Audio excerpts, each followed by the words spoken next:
ହାତଟି ନିଅନ୍ତୁନି। ମୁଁ ଆପଣଙ୍କୁ ହାତ ଧରୁଛି, ମୁଁ ଆପଣଙ୍କ ଗୋଡ଼ ତଳେ ପଡ଼ୁଛି।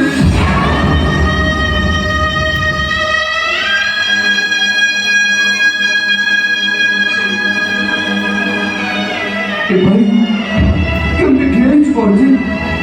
ତୁ ଦେଖୁଛୁ ନା ସେମାନେ ତୋଳାରେ କେତେ କଥା କହୁଛନ୍ତି, ତୁ ସେମାନଙ୍କୁ କିଛି କହୁନୁ କାହିଁକି?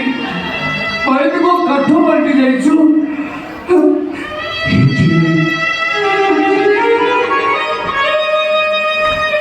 ଏଠି ଏବେ ଯେତେ କଣ୍ଠ ମତେ ଚିତ୍କାର କରେନି କିଛି ବି ଲାଭ ହବନି ରେ।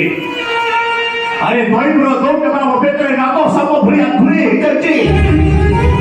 ସେ ମୋତେ ଯୁଆଡ଼କୁ ଯେମିତି ଟାଣି ନେଉଛି ମୁଁ ସିଆଡ଼କୁ ସେମିତି ଭିଡ଼ି ଦେଉଛି ବି।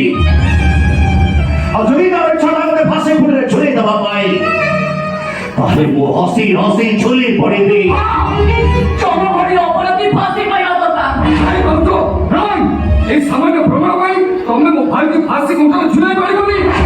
ମୁଁ ଯିବି, ଦରକାର ପଡ଼ିଲେ ମୋ ଉପର କୋର୍ଟକୁ ଯିବି, ମୋ ଭାଇକୁ ମୁଁ ନିର୍ଦ୍ଦୋଷରେ ଖଲାସ କରିବି। କୋର୍ଟ ନିର୍ଦ୍ଦେଶରେ ଖଲାସ କରେବି। ମୁଁ କୋର୍ଟରେ ଚିତ୍କାର କରି କହିବି ହରିହର ଭଞ୍ଜ ମୋ ଭଉଣୀର ହତ୍ୟାକାରୀ। You are right today. You are absolutely right. बिल्कुल ठीक কথা বলেছো। জানিছ সূর্যাস্ত পরে অন্ধকার ঘটি আসলে भी সূর্য কিরণটা কেটে নিভে যায়নি।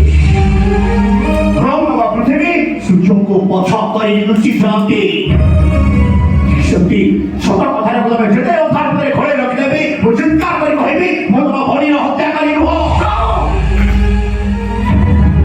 ସେ କୁମ୍ଭୀର କାନ୍ଦଣା ମୁଁ ବହୁତ ଦେଖିଥିଲି।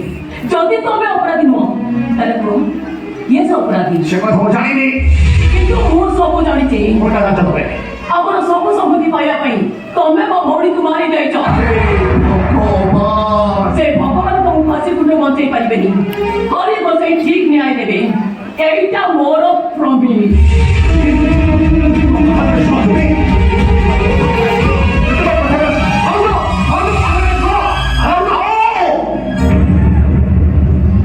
କାହିଁକି ଡାକୁଛ?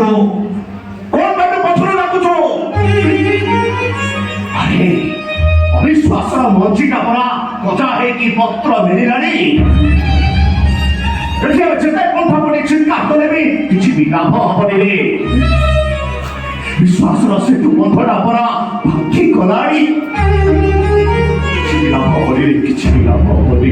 ହରିହର ସମ୍ପର୍କର ସେତୁ ବନ୍ଧ ବାନ୍ଧିବା ପାଇଁ ମୋ ଭଉଣୀ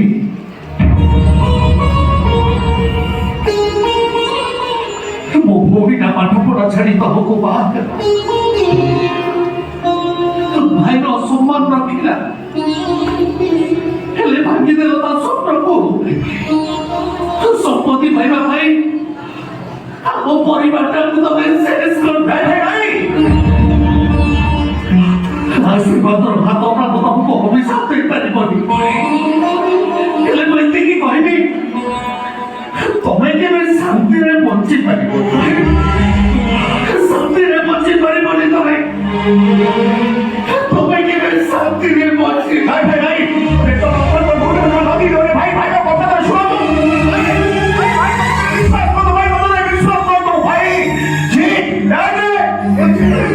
ସମାଜକୁ ବୁଝାରେ ସମାଜକୁ ବୁଝା। ଏ କଥା ଶୁଣିଲେ ଆମ ବାପା ସୁଇସାଇଡ କରିଦେବେ। ଆରେ ତୁ ଖୁଣ୍ଟଟା ଭଳିଆ ଠିଆ ହେଇଛୁ କଣ ପାଇଁ?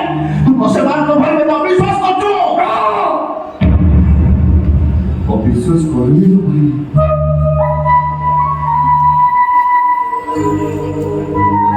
ଅବିଶ୍ୱାସ ମୁଁ କରୁନି।